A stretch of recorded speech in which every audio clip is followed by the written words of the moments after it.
Hello guys, welcome to RPA academy. तो दोस्तों, जैसे कि आप लोग जानते हैं, आरपीए क्रैकेट आप सभी के लिए लेकर आया है आरआरबी एनटीपीसी ग्रेजुएट लेवल का यहाँ पर प्रीवियस ईयर क्वेश्चन सीरीज।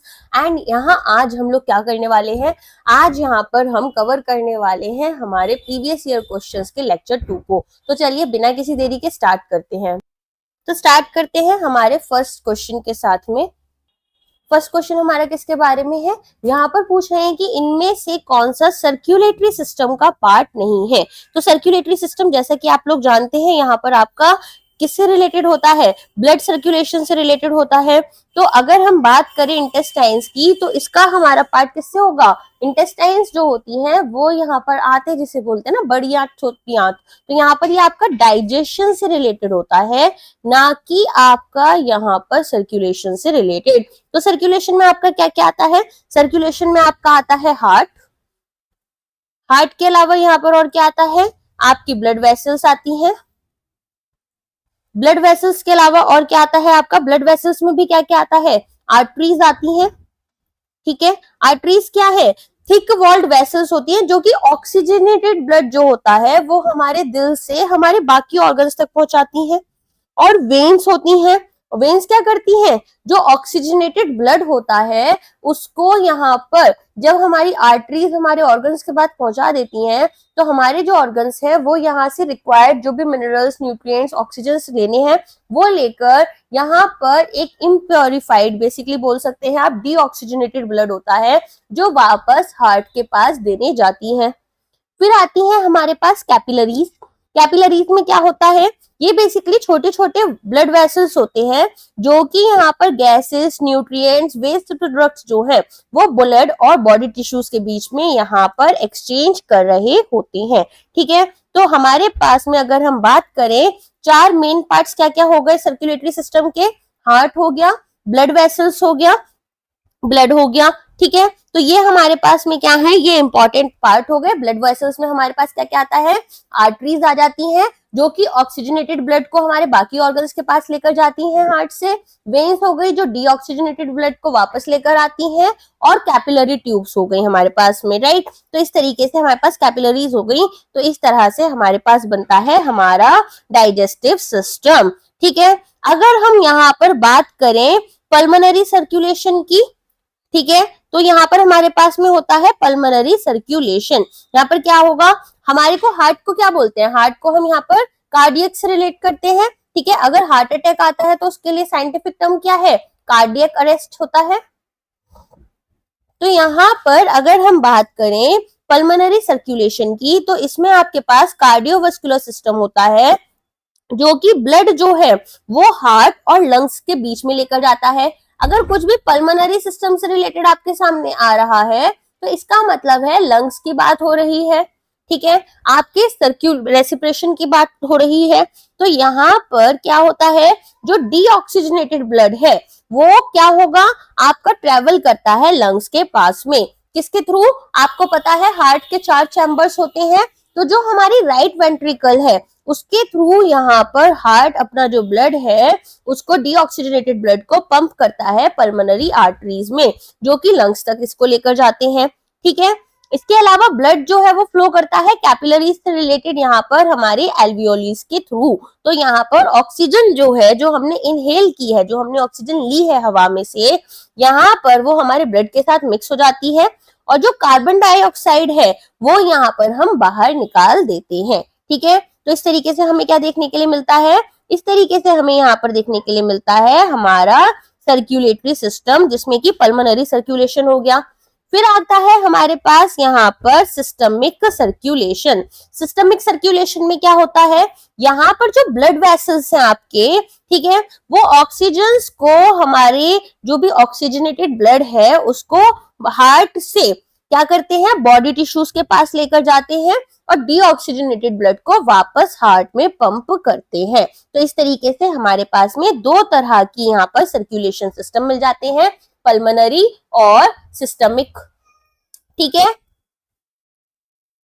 अब आता है यहाँ पर question global climate change alliance से related. Global climate change alliance से रिलेटेड यहाँ पर आपका क्वेश्चन है। तो आपसे पूछा गया था कि ये जो इनिशिएटिव है ये कौन सी ऑर्गेनाइजेशन का है, तो ये ऑर्गेनाइजेशन कौन सी है आपकी, यूरोपियन यूनियन। देखो वैसे अगर बात करें ना तो ये हमारा इनिशिएटिव है यूरोपियन कमीशन का, जो इसकी बेसिकली यूरोपियन यूनियन की एक क्या है यहाँ पर एग्जीक्यूटिव आर्म है। ओके, तो आप देखोगे कि जो जीसीए है हमारा,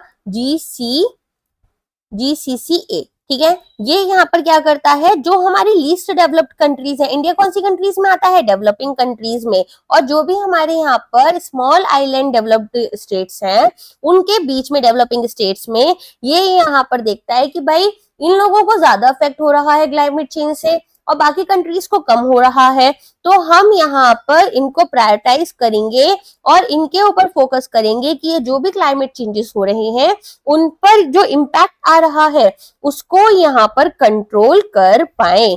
ठीक है, तो इसीलिए हमारे लिए क्या जरूरी है, इसीलिए यहाँ पर हमारे लिए जीसीए इम्पोर्टेंट हो जाता है। ओके, अच्छा अगर हम यहाँ पर बात करें क्लाइमेट चेंज रिलेटेड कुछ और इंस्टीट्यूशंस की, ठीक है, तो यहाँ पर सबसे पहले तो आपको एक इंडेक्स होता है क्लाइमेट चेंज परफॉर्मेंस इंडेक्स, ठीक है, तो वो आपको पता होना चाहिए कि क्लाइमेट चेंज परफॉर्मेंस इंडेक्स जो है उसमें इंडिया की रैंक कितनी है, ये आपके लिए जरूरी हो जाता है, सीसीपीआई। ठीक है, तो सीसीपीआई अगर 2025 की बात करें तो इंडिया की जो रैंक है वो आपकी है यहाँ पर 10th रैंक। ठीक है, अगर हम बात करें ये हमारी हाईएस्ट परफॉर्मर्स में रही है ग्लोबली, ग्लोबली कौन से उसमें रही है, हाईएस्ट। अच्छा अब आप पूछो मैम फर्स्ट सेकंड और थर्ड रैंक किसको मिली है, तो ये किसी को नहीं मिली, सीसीपीआई में किसी को भी फर्स्ट सेकंड और थर्ड रैंक नहीं दी गई है। क्यों नहीं दी गई है, क्योंकि कोई भी ऐसी all over the world country नहीं है जो क्लाइमेट चेंज के ऊपर बहुत अच्छे से काम कर रही है। फिर फोर्थ पोजीशन किसको दी गई है, फोर्थ पोजीशन यहाँ पर डेनमार्क को दी गई है। ओके, फोर्थ पोजीशन दी गई है डेनमार्क को, फिर है आपका स्वीडन, फिर आता है आपका नॉर्वे। ठीक है, तो फोर्थ फिफ्थ सिक्स्थ। अच्छा इंडिया के जस्ट ऊपर कौन सी कंट्री है, फिर यहाँ पर चिली जो है वो इंडिया से जस्ट ऊपर है, मोरक्को है और यूके है। ठीक है, तो डेनमार्क, स्वीडन, नॉर्वे, फिर आपका आता है यूके, मोरक्को और चिली, फिर आता है इंडिया। तो इस तरीके से हमारी क्या है रैंक्स यहाँ पर सीसीपीआई के लिए डिफाइंड है। ओके, याद कर लोगे ये। तो अगर हम बात करें ओवरऑल रैंकिंग की तो इंडिया की रैंक हमें पता चल गई है कौन सी है। अगर हम बात करें यहाँ पर ग्लोबल कंटेक्स्ट में, ठीक है, तो ये किस किस चीजों के ऊपर होती है, ये आपके यहाँ पर एफर्ट्स कितने लग रहे हैं भाई ग्रीन हाउस गैस एमिशन को कंट्रोल करने में, उसके ऊपर आती है। दूसरा ये किसके ऊपर आती है, दूसरा ये यहाँ पर देखते हैं कि हमारे पास जो 63 कंट्रीज है जिनको ये रैंक कर रहा है वहां पर रिन्यूएबल एनर्जी रिलेटेड कितने इनिशिएटिव्स लिए जा रहे हैं। ठीक है, तो इस तरह की इंपॉर्टेंट चीजें यहाँ पर देखी जाती हैं।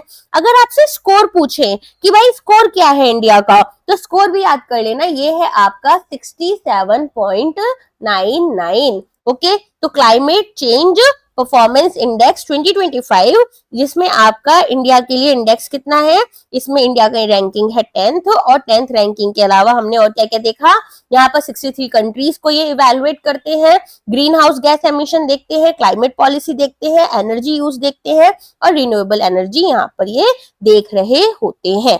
ठीक है, चलिए जर्मन वॉच जो है वो इस इंडेक्स को निकालता है, वो भी याद कर लेना, कौन निकालता है, जर्मन वॉच।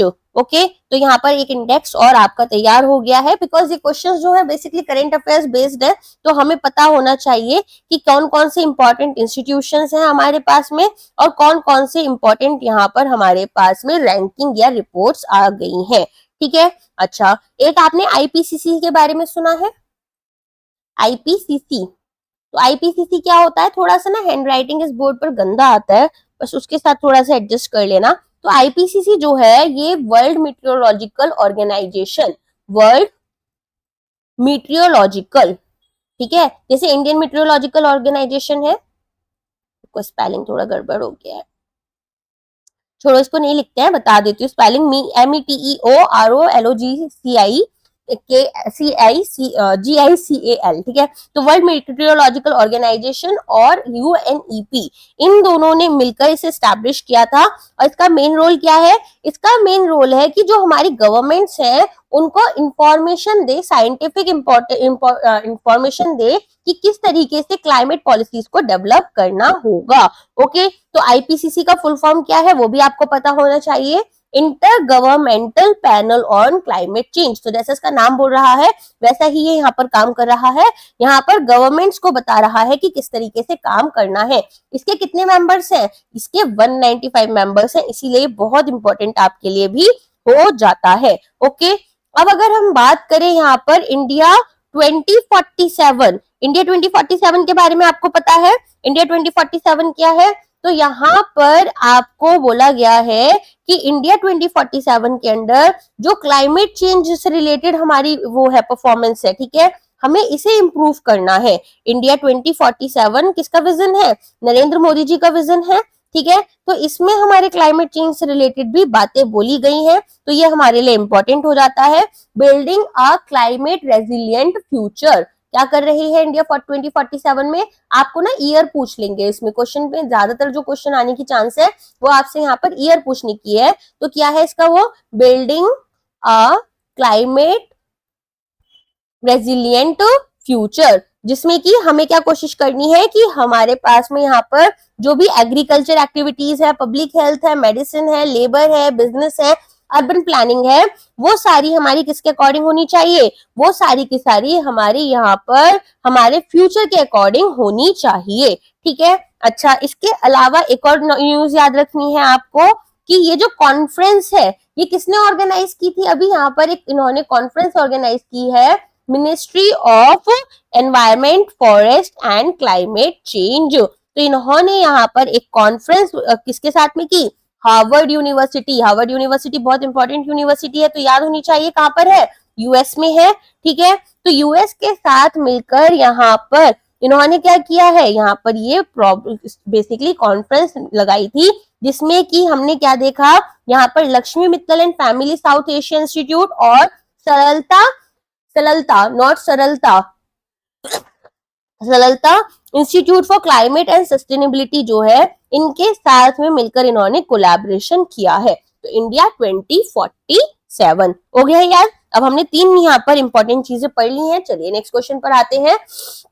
आपसे पूछ रहे हैं येन जो है वो किसकी करेंसी है? तो जापानीज येन होती है। तो जापान से यहाँ पर याद कर लेना, ठीक है, कि यहाँ पर हमारे पास में कौन सी करेंसी है?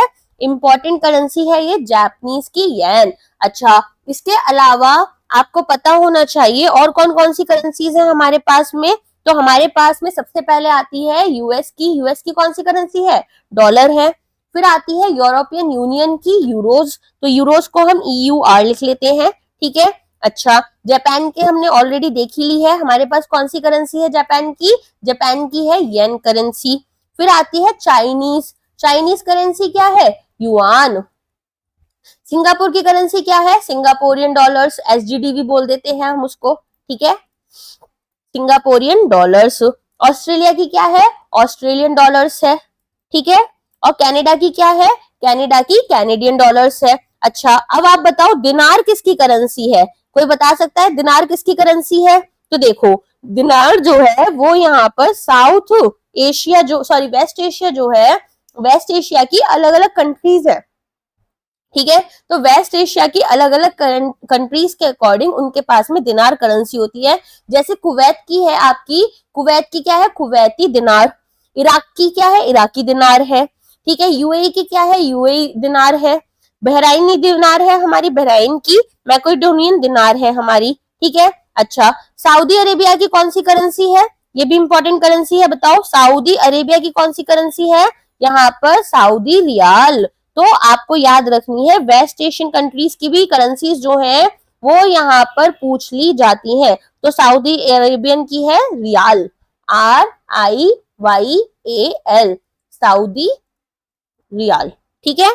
चलो, याद हो जाएगा। ये fill in the blanks based question भी करके भी आपको यहाँ पर आ सकते हैं। तो आपको सभी इंपॉर्टेंट करेंसीज जो है वो आपको याद कर लेनी है। अपने कितनी सारी कंट्री अभी याद कर ली है, यहाँ पर हमने जापान की देख ली है, यूरो जोन की देख ली है, यूएस की देख ली है, चाइनीज की देख ली है, यहाँ पर हमने सिंगापुर की देख ली और ऑस्ट्रेलिया की देख ली। अच्छा, अब यहाँ पर यूके के लिए क्या होती है, यूके के लिए होती है पाउंड्स, ठीक है, तो जीबीपी भी हम उसको लिख देते हैं। जीबीपी कहाँ की करेंसी है, जीबीपी है आपकी पाउंड्स, ठीक है, तो यहाँ पर याद रखना यूके की करेंसी आ जाती है आपकी जीबीपी, ठीक है। अच्छा, ओमान की करेंसी क्या है, कोई बता सकता है? ओमान की करेंसी है यहाँ पर आपकी ओमान रियाल, ठीक है, क्या है आपकी ओमान रियाल। आगे अगर हम बात करें तो जॉर्डन की क्या है, जॉर्डन की भी दिनार है। ब्रिटिश की हमने देख ही ली है, ब्रिटिश पाउंड स्टर्लिंग है, ठीक है। इसके अलावा और कोई करेंसी आप लोगों को याद है तो आप बता सकते हैं। अफगानिस्तान की अफगानी है, अल्जीरिया की भी दिनार है, एंडोरा की यूरो है, अर्जेंटीना की क्या है, पीसो। अच्छा, अब कोई बता सकता है यहाँ पर अगर हम बात करें बेलारूस की, तो बेलारूस की क्या है, बेलारूसियन रूबल्स है। रशिया की करेंसी बताओ, चलो रशिया की इंपॉर्टेंट है, रशिया की किसी को पता है कौन सी करेंसी है, कमेंट सेक्शन में बता सकते हो। और कोरिया की करेंसी कौन सी है, कोरिया की भी अगेन इंपॉर्टेंट है आप लोगों के लिए। तो इस तरीके से आपको करेंसीज जो है याद करनी है इंपॉर्टेंट कंट्रीज से रिलेटेड। रशिया की है रूबल, ठीक है, जैसे रुपए से याद कर लो रूबल। इसके अलावा और कौन सी बोली थी मैंने आपसे, यहाँ पर आपके लिए मॉलडीव्स की इंपॉर्टेंट है। मॉलडीव्स की क्या है, यहाँ पर रुपया पता है, रुपया, तो ऐसे ही रुपया, मालदीव बोलते हैं ना हिंदी में, इसको मॉलडीव्स बोलते हैं इंग्लिश में, ओके। तो इसके अलावा आपके लिए और कौन कौन सी कंट्रीज की इंपॉर्टेंट हो जाती है, कोरिया की क्या है, वॉन, क्या है कोरिया की, वॉन है। अब चाहे वो नॉर्थ आ जाए चाहे वो आपके पास साउथ आ जाए, आपको क्या याद रखनी है, यहाँ पर आपको याद रखनी है एक ही करेंसी, वो है वॉन, ठीक है। तो चलो, जिन लोगों के साथ में इंडिया का ट्रेड ज्यादा चलता है ना, वो करेंसीज आपको याद करनी बहुत जरूरी है, ठीक है। चलो नेक्स्ट क्वेश्चन पर आते हैं। नेक्स्ट क्वेश्चन हमारा किसके बारे में है, यहाँ पर क्वेश्चन है आपका कॉन्स्टिट्यूएंट असेंबली से रिलेटेड, कि जो हमारी कॉन्स्टिट्यूएंट असेंबली है, ठीक है, कॉन्स्टिट्यूएंट असेंबली में यहाँ पर जो नेम था वो किसने दिया था, ये आपको बताना है। तो किसने दिया था, यहाँ पर आपके एम.एन. रॉय ने ये कॉन्स्टिट्यूएंट असेंबली का आइडिया हमें दिया था, ठीक है। चलो, अगर हम बात करें फर्स्ट सेशन कब हुआ था आपका कॉन्स्टिट्यूएंट असेंबली का, अगर हमें कॉन्स्टिट्यूशन ड्राफ्ट करने की जहां पर बात हुई थी, ये हुआ था आपका दिसंबर 9 1946 में, ठीक है। अच्छा, अब यहाँ पर जो फर्स्ट ड्राफ्ट था वो किसने प्रिपेयर किया था, फर्स्ट ड्राफ्ट यहाँ पर बी.आर. अम्बेडकर साहब ने किया था। कब किया था, नवंबर 4 1948 में किया था।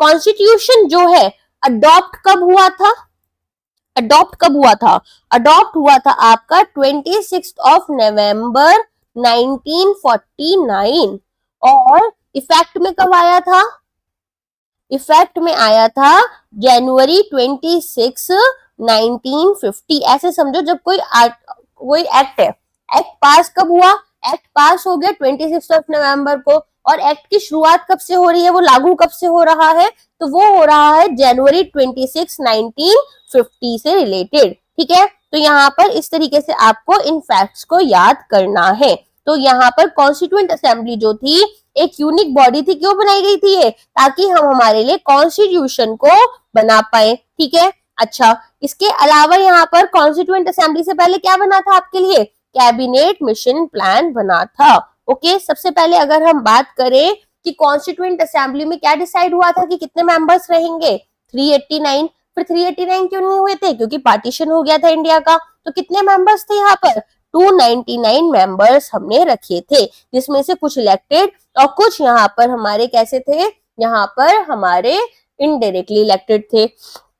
अच्छा, कौन यहाँ पर फर्स्ट टेम्पररी चेयरमैन बना था इसका, तो डॉक्टर सच्चिदानंद सिन्हा जो थे वो फर्स्ट हमारे चेयरमैन बने थे कॉन्स्टिट्यूएंट असेंबली के, वो एक टेम्पररी यहाँ पर चेयरमैन थे। परमानेंट की बात करें तो जो इंडिया के फर्स्ट प्रेसिडेंट थे वही यहाँ पर हमारे first president of constituent assembly भी थे, कौन थे, डॉक्टर राजेंद्र प्रसाद, ठीक है। और वाइस प्रेसिडेंट कौन थे, हरेंद्र कुमार मुखर्जी, ठीक है। तो कुमार इनको लिख सकते हैं, लेकिन स्पेलिंग जो है वो यहाँ पर COO है, ना कि के है, ओके। चलो, इसके अलावा और कोई इंपॉर्टेंट चीज, कितने दिन में हमारे पास में यहाँ पर कितने जो सेशंस हुए थे उनमें कितने दिन तक सेशंस चले थे, 165 डेज तक ये हमारे सेशंस चले थे, जिसके बाद में हमारा पहला ड्राफ्ट आया था कॉन्स्टिट्यूशन का। ठीक है, चलो इसके अलावा ऑब्जेक्टिव रेजोल्यूशन किसने पास करवाया था 13 दिसंबर 1946 में? ये करवाया था जवाहरलाल नेहरू ने, जो कि हमारे लिए क्या बन गया था बाद आगे चलकर? प्रियम्बल बन गया था। तो दिसंबर 13 1946। ओके, तो ये सारी चीजें आपको यहाँ पर याद रखनी है। फादर ऑफ इंडियन कॉन्स्टिट्यूशन आपको पता ही है, डॉक्टर बी.आर. अम्बेडकर को हम बोलते हैं। ठीक है, चलिए नेक्स्ट क्वेश्चन पर आ जाते हैं। इतने फैक्ट्स आई थिंक इनफ होंगे। अब आपके पास यहाँ पर क्वेश्चन है कि रीजन जो है प्लैनेट अर्थ का जहां पर लाइफ एग्जिस्ट करती है वो कौन सा रीजन होगा? तो कौन सा है? बायोस्फीयर। ठीक है, बायोस्फीयर क्या है हमारा यहाँ पर? बायोस्फीयर है वो रीजन जहां पर हम रह रहे हैं, जहां पर लाइफ एग्जिस्ट कर सकती है। ठीक है, तो आपको पता होना चाहिए बायोस्फीयर में हमारे पास लिविंग ऑर्गेनिजम्स हो सकते हैं, यहाँ पर हमारे पास में इकोसिस्टम्स होते हैं अलग अलग तरह के, जहां पर लिविंग बींग्स जो है वो आपस में इंटरकनेक्ट कर रहे होते हैं। ठीक है, तो हमारे पास में अर्थ का जितना भी वो पार्ट है जहां पर लोग रहते हैं वो कहलाता है आपका बायोस्फीयर। हाइड्रोस्फीयर क्या होता है? जहां पर पानी मिलता है आपको। ठीक है, तो बेसिकली जो क्लाउड फॉर्मेशन वगैरह का हमने क्लाउड साइकिल पढ़ा था ना बचपन में, तो वो सारा का सारा पार्ट हमारा किसके अंदर आता है? यहाँ पर हाइड्रोस्फीयर के अंदर आता है। लिथोस्फीयर में क्या होता है? लिथोस्फीयर में हम देखते हैं कि जो हमारे पास में इंटरनल अर्थ की पूरी पार्ट है, ठीक है, अर्थ का जो हमारे पास यहाँ पर लैंड का जो हिस्सा है वो आता है। अब लिथोस्फीयर को कैसे याद करोगे? जो आउटर हिस्सा होता है वो क्या कहलाता है? क्रस्ट कहलाता है। ठीक है, इसके बाद में हमारे पास आता है एस्थेनोस्फीयर, फिर आता है मेंटल, फिर आता है आउटर कोर और फिर आता है हमारे पास में इनर कोर। ठीक है, तो इस तरीके से आपको क्या याद करना है? लिथोस्फीयर याद करना है। अब लिथोस्फीयर के जो लेयर्स होते हैं इन्हें भी आपको याद करना पड़ेगा। ठीक है, ये भी आपके लिए इंपॉर्टेंट है। तो जो आउटर मोस्ट एरिया होता है क्रस्ट जिसे हम बोलते हैं, ये क्या है? ये सॉलिड लेयर है अर्थ का।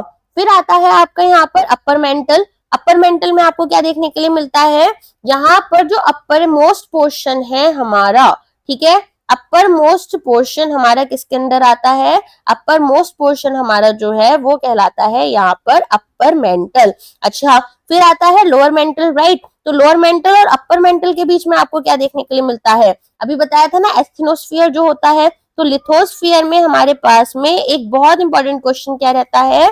यहाँ पर एस्थेनोस्फीयर के बीच में क्वेश्चन आता है, जहां आपसे पूछते हैं कि जो क्रस्ट है वो कौन सा पार्ट है? तो आपको याद रखना है क्रस्ट जो है वो आपका आउटर मोस्ट लेयर है, जो कि यहाँ पर सबसे टफ होता है। फिर आपका अपर मोस्ट यहाँ पर क्या आता है?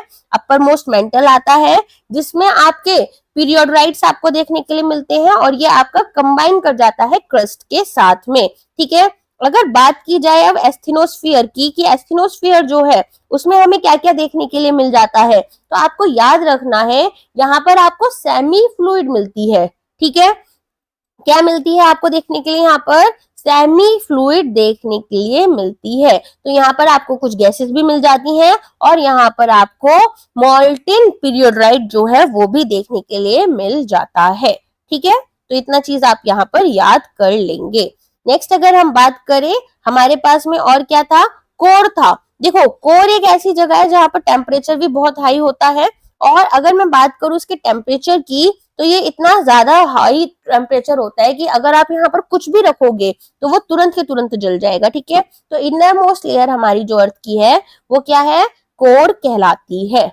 ओके, इतना समझ में आ गया? चलो नेक्स्ट क्वेश्चन पर आते हैं। यहाँ पर पूछ रहे हैं कि कौन सा ऐसा अवार्ड है सॉरी गाइस, थोड़ा सा कोल्ड हो गया है मेरे को। तो यहाँ पर आपसे क्या पूछ रहे हैं? यहाँ पर आपसे पूछ रहे हैं कि कौन सा आपका ऐसा अवार्ड है जो कि केवल म्यूजिक से रिलेटेड है। तो कौन सा है? ग्रैमी अवार्ड जो है वो आपका यहाँ पर म्यूजिक से रिलेटेड है। ठीक है, अच्छा, अब यहाँ पर कुछ इंपॉर्टेंट क्वेश्चंस आपसे देखने के लिए मिल सकते हैं कि ग्रैमी जो है वो कौन सी सिटी में होगा। तो बेसिकली 2025 वाला हुआ था आपका लॉस एंजलिस में। ठीक है, कहाँ हुआ था? यहाँ पर लॉस एंजलिस में। अच्छा, एक इंडियन है जिनको 2025 में ग्रैमी अवार्ड मिला है। किसको मिला है? चंद्रिका टंडन। ठीक है, चंद्रिका टंडन जो है इनको यहाँ पर ग्रैमी अवार्ड मिला है। तो आपको याद रखना है ये कौन है, ये एक इंडियन ओरिजिन की अमेरिकन है जिनको यहाँ पर ये अवार्ड दिया गया है। हाँ जी गाइस, तो चंद्रिका टंडन जो है इनको यहाँ पर अवार्ड जो मिला था वो किसके लिए मिला था, इनकी एल्बम थी त्रिवेणी जिसके लिए इनको ये अवार्ड मिला था, त्रिवेणी। ठीक है, चलिए आगे बात करते हैं। फर्स्ट अटेम्प्ट यहाँ पर पूछ रहे हैं कि किसने लिया था ताकि नेशनल इनकम जो है इंडिया में उसे कैलकुलेट कर पाए। तो ये अवार्ड यहाँ पर बेसिकली जो हमारा अटेम्प्ट था ये लिया गया था दादा भाई नौरोजी के द्वारा।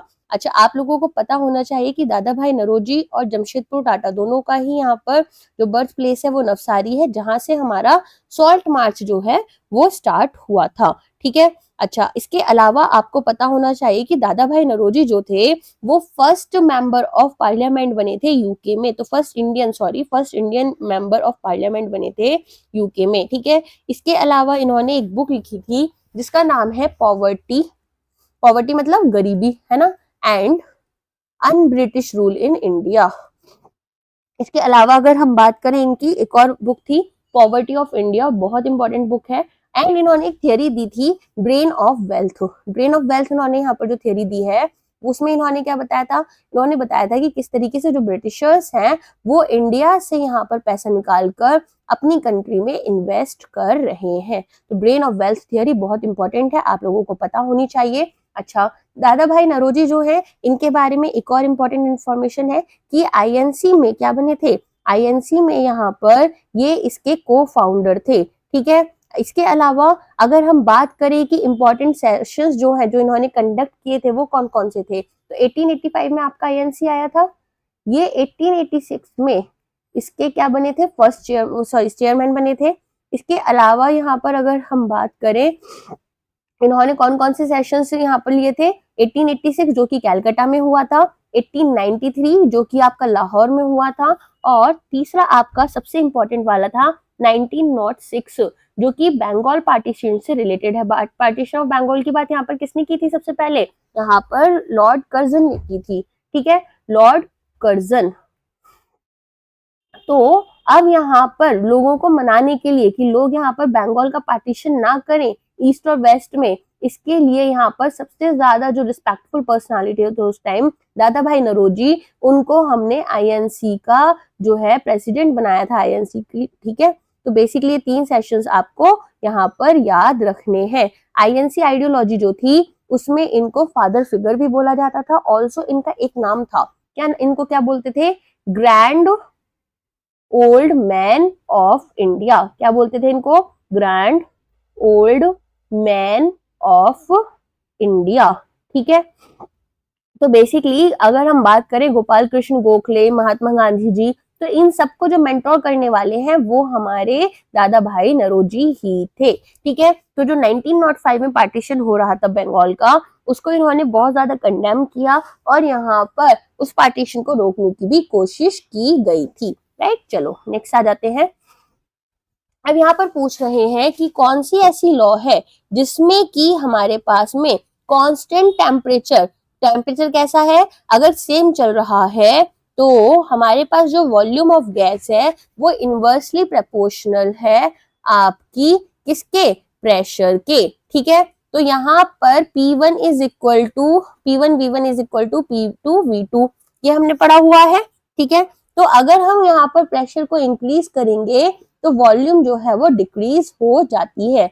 तो कंडीशन क्या है यहाँ पर, आपका जो टेम्परेचर है वो कांस्टेंट रहना चाहिए। अब इस पर आपके पास में इस तरह से क्वेश्चन भी आ सकता है जहां पर आपको P1V1 और P2V2 में से कोई एक दे रखा होगा, तो आपको फिर यहाँ पर बोल दिया जाएगा कि आपको इसको निकालना है। तो एक इसके लिए आपको एक बॉयल्स बलून का भी वो चलता है जिसमें कि क्या है, अगर आप एक बलून को स्क्वीज कर रहे हो, दबा रहे हो, तो आप क्या देखोगे कि प्रेशर बढ़ रहा है और उसकी हवा जो है वो बाहर निकल जाएगी।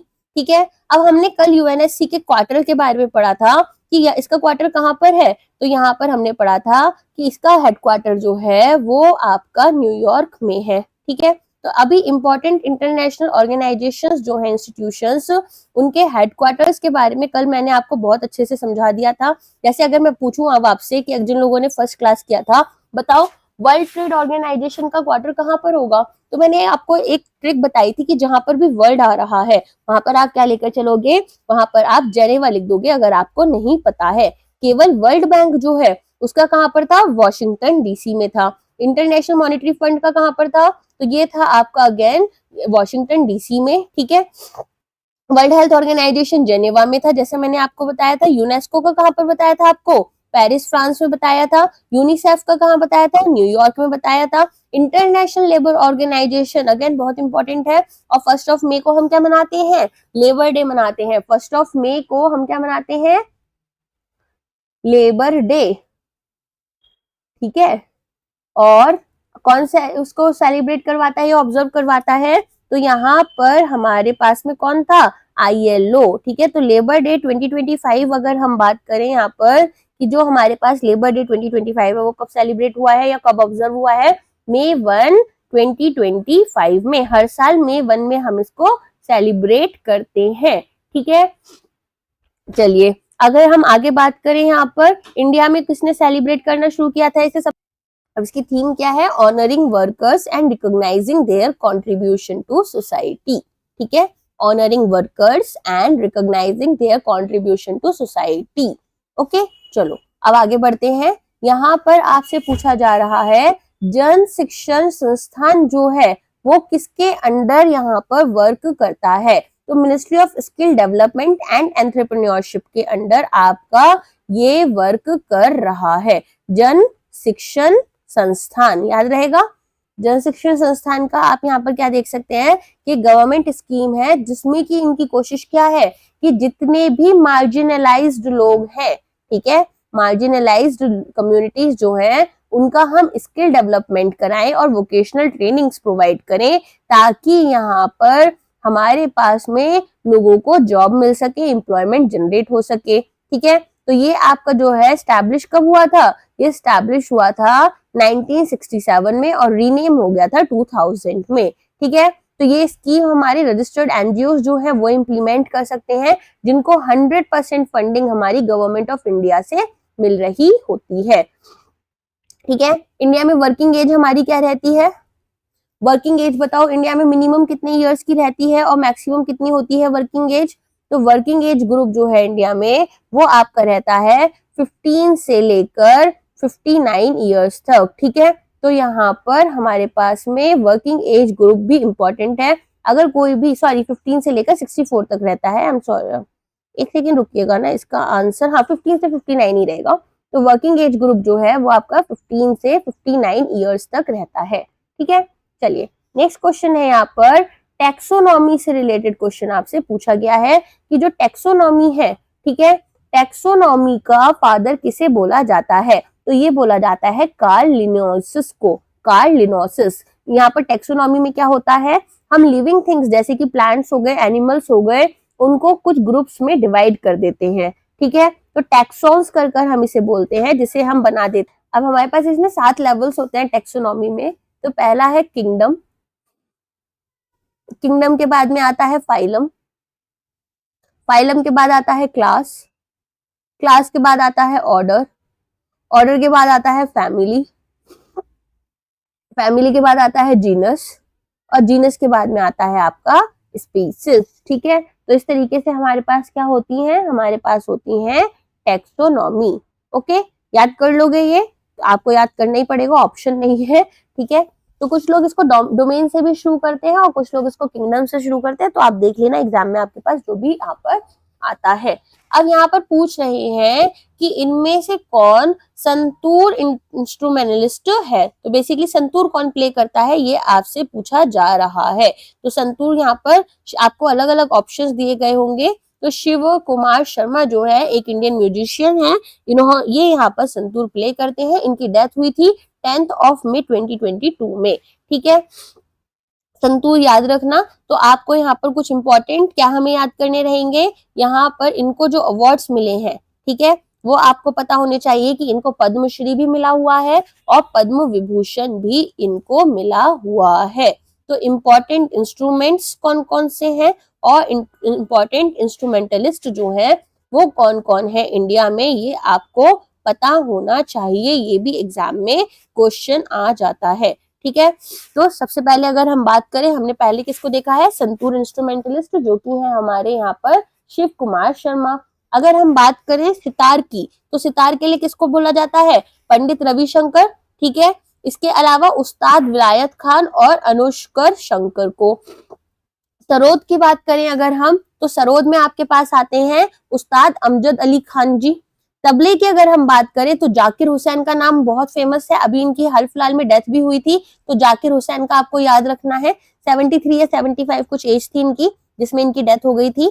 इसके बाद में संतूर के लिए हमें एक तो पंडित शिव कुमार शर्मा का नाम याद करना है, एक हमें राहुल शर्मा का नाम याद रखना है। ठीक है, अगर बात करें वायलिन की, तो वायलिन इंडिया में कौन प्ले करता है, लालगुड़ी जयरमन सॉरी। ठीक है, इसके बाद में फ्लूट की अगर हम बात करें तो हरिप्रसाद चौरसिया जी और रोनू मजूमदार।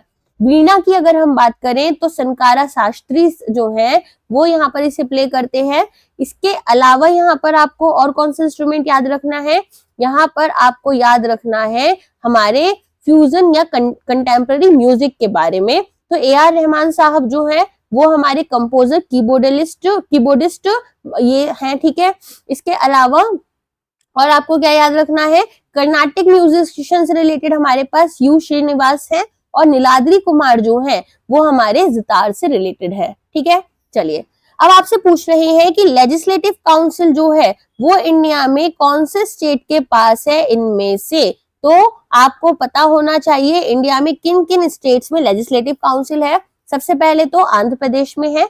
इसके अलावा यहाँ पर अगर हम बात करें आपके पास में उत्तर प्रदेश, ठीक है, उत्तर प्रदेश में लेजिस्लेटिव काउंसिल है। अच्छा, तेलंगाना में भी अब लेजिस्लेटिव काउंसिल है, तेलंगाना आंध्र प्रदेश से ही टूटकर बना था।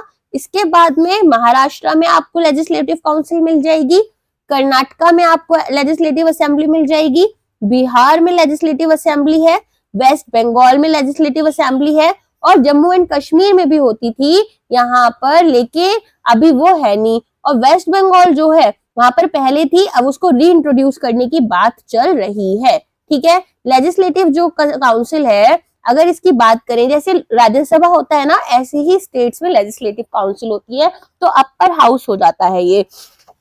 ठीक है, यहाँ पर अगर हम बात करें तो लेजिस्लेटिव काउंसिल का होना जरूरी नहीं है हर एक स्टेट में, लेकिन लेजिस्लेटिव असेंबली का होना बहुत जरूरी है। अगर लेजिस्लेटिव काउंसिल बनानी है तो कौन से आर्टिकल के अंडर आता है लेजिस्लेटिव काउंसिल, 169 के अंडर आता है। और कंपोजिशन और पावर क्या क्या मिलनी चाहिए वो किसके अंडर आता है, आर्टिकल 171 के अंडर आता है। ठीक है, चलिए तो अब यहाँ पर नेक्स्ट क्वेश्चन आपसे पूछ रहे हैं, गोल गुम्बज जो है, गोल गुम्बज यहाँ पर कौन से स्टेट में लोकेटेड है। तो कौन से स्टेट में लोकेटेड है गोल गुम्बज, गोल गुम्बज है आपकी कर्नाटका में। ठीक है, तो गोल गुम्बज को हम यहाँ पर गोल गुम्बंद भी कहते हैं। ठीक है, बीजापुर में है ये, याद रखना कहाँ पर है, कर्नाटका में, बीजापुर में है। और इसको कौन बनाकर गए थे, मोहम्मद आदिल शाह। ठीक है, सुल्तान कहलाए जाते थे बीजापुर के वो। और कब बना था ये, 1626 में स्टार्ट हुआ था और 1656 में बन गया था। तो 1626 से 1656 के बीच में ये बना था, आदिल शाही डायनेस्टी के अंडर आ गया। राइट, आर्किटेक्चर स्टाइल कौन सा है, कर्नाटका में है, तो आपको डेक्कन यहाँ पर स्टाइल मिल जाएगा इसका। अगर हम बात करें इस पर जो डोम है, ठीक है, जो डोम बना हुआ है इसमें, वो सेकेंड लार्जेस्ट डोम है इन द वर्ल्ड। तो फर्स्ट कहाँ पर है, सेंट पीटर बेसिलिका। ठीक है, चर्च है ये, इसमें है, कहाँ पर है सॉरी गाइस, रोम में है। ठीक है, तो यहाँ पर इस तरीके से आपको इंपॉर्टेंट मॉन्यूमेंट्स भी याद होने चाहिए, आपके कौन कौन से हैं इंडिया में और वर्ल्ड में, ताकि आपसे अगर लोकेशन पूछी जाए तो वो आपको पता हो। अगर हम आगे बात करें कुछ और इम्पोर्टेंट लोकेशंस की, तो आपको सबसे पहले ताजमहल का पता ही है, कहाँ पर है, आगरा में है। कुतुब मीनार दिल्ली में है, रेड फोर्ट आपकी अगेन दिल्ली में है, हुमायूंस टॉम्ब दिल्ली में है, इंडिया गेट भी दिल्ली में है, चार मीनार हैदराबाद में है। अभी उसके पास में बेसिकली एक आग लग गई थी, तो अभी न्यूज में भी था चार मीनार हैदराबाद में, तो याद रख लेना। गोल गुम्बज हम ऑलरेडी पढ़ चुके हैं, बीजापुर में है। फिर आता है सांची स्तूपा। ठीक है, सांची स्तूपा कहाँ पर है, मध्य प्रदेश में है। गेटवे ऑफ इंडिया की अगर हम बात करें तो गेटवे ऑफ इंडिया कहाँ पर है, मुंबई में है। सन टेम्पल, सन टेम्पल अक्सर क्वेश्चन आ जाता है एग्जाम में कि सन टेम्पल कहाँ पर है, तो कोणार्क में है, याद रखना, ये तो शायद आपको पता भी होगा। बृहदेश्वर टेम्पल कल भी बताया था, तंजावुर में है, तमिलनाडु में। मीनाक्षी टेम्पल भी बताया था कल, मदुराई में है टेम्पल। खजुराहो कहाँ पर है, मध्य प्रदेश में है। अगर बात करें हवा महल की, ठीक है, हवा महल कहाँ पर है, ये है आपका जयपुर में। अंबर फोर्ट अगेन आपका कहाँ पर है, अंबर फोर्ट भी आपका जयपुर में है। फतेहपुर सीकरी की बात करें तो वो आपका आगरा के पास में एक सिटी बनवाई थी अकबर ने। अजंता केव्स कहाँ पर है, औरंगाबाद में है। एलोरा केव्स भी आपकी, एलोरा और अजंता केव्स के बारे में थोड़ा सा डिटेल में पढ़ लेना, बहुत इंपॉर्टेंट है, ठीक है, एग्जाम में क्वेश्चन बन जाता है एलोरा और अजंता केव से, तो इसको याद कर लेना। रानी की वाव कहाँ पर है, रानी की वाव ये है आपकी गुजरात में। और विक्टोरिया मेमोरियल कहाँ पर है, ये आपका है कोलकाता में, ठीक है। इसके अलावा कुछ और भी इंपॉर्टेंट हमारे पास है, जैसे कि लोटस टेम्पल हो गया दिल्ली में, विक्टोरिया मेमोरियल हो गया कोलकाता में, रॉक गार्डन है चंडीगढ़ में, बहुत फेमस है चंडीगढ़ में रॉक गार्डन। जलियांवाला बाग आपको पता ही है, अमृतसर में है। सेल्यूलर जेल कहाँ पर है, अंडमान एंड निकोबार में, अक्सर न्यूज में चलता रहता है यहाँ पर ये, ठीक है, वीर सावरकर साहब की वजह से। Statue of unity Kevadia Gujarat में है। और महाबोधि टेम्पल आपका बोध गया बिहार में है, ठीक है। तो इतना आपको याद हो चुका है कहां पर कौन कौन से मॉन्यूमेंट्स हैं। अगर याद नहीं हुआ है 2-3 बार इसको सुन लेना वीडियो में, तो आपको ये याद हो जाएगा। नेक्स्ट आपसे पूछा जा रहा है मोपला रिबेलियन के बारे में, कि मोपला रिबेलियन जो है वो आपकी किस ईयर में हुई थी, तो कौन से ईयर में हुई थी, मोपला रिबेलियन आपकी हुई थी 1921-22 में। ये एक बहुत ही इंपॉर्टेंट रिबेलियंस में से एक है, ठीक है। तो आप अगर बात करें, ये आपका कहां पर हुई थी, मालाबार केरला में, मालाबार केरला। अच्छा, कम्युनिटी कौन सी इन्वॉल्व थी इसमें, मप्पीला कम्युनिटी, जो मुस्लिम्स की एक कम्युनिटी होती है उसमें ये इन्वॉल्व थे, ठीक है। और ये खिलाफत मूवमेंट से और हमारा नॉन कॉपरेशन मूवमेंट से रिलेटेड था। तो यहाँ पर क्या हुआ, यहाँ पर हिंदू लैंडलॉर्ड्स थे, हिंदू लैंडलॉर्ड्स थे जो कि बहुत ज्यादा ऑप्रेस कर रहे थे हमारे मुस्लिम्स को। अच्छा, अब आप कहेंगे कि हिंदू मुस्लिम की लड़ाई चल रही है, नहीं, ये जो हिंदू लैंडलॉर्ड्स थे इनको ब्रिटिशर्स जो थे वो अपनी पॉलिसी जो थी ना, उनकी डिवाइड एंड रूल पॉलिसी, उसके अंडर उन्होंने ऐसा किया था। तो ब्रिटिशर्स से बैक्ड हिंदू लॉर्ड्स थे सारे, ऐसे नहीं कि सारे हिंदू ही खराब थे या सारे मुस्लिम ही खराब होते हैं, ये सारी चीजें अपने एग्जाम में नहीं सोच के चलनी है। चलो, तो यहाँ पर इतनी ही इंफॉर्मेशन है। अगर हम बात करें कब स्टार्ट हुई थी, अगस्त 1921 में स्टार्ट हुई थी। तो यहाँ पर police station, government officers, landlords और हिंदू लैंडलॉर्ड्स जो थे, इन सबको यहाँ पर इन्होंने अटैक किया था, जो बाद में फिर एक कम्युनल टेंशन में भी हमारी बदल गई थी। तो 100 मोपला प्रिजनर्स थे जिनको यहाँ पर रेलवे गुड्स वैगन में बंद करके मार डाला गया था, जिसमें से 100 लोगों में से 64 लोग जो थे वो यहाँ पर घुटन से मर गए थे, सफोकेशन से मर गए थे, ठीक है।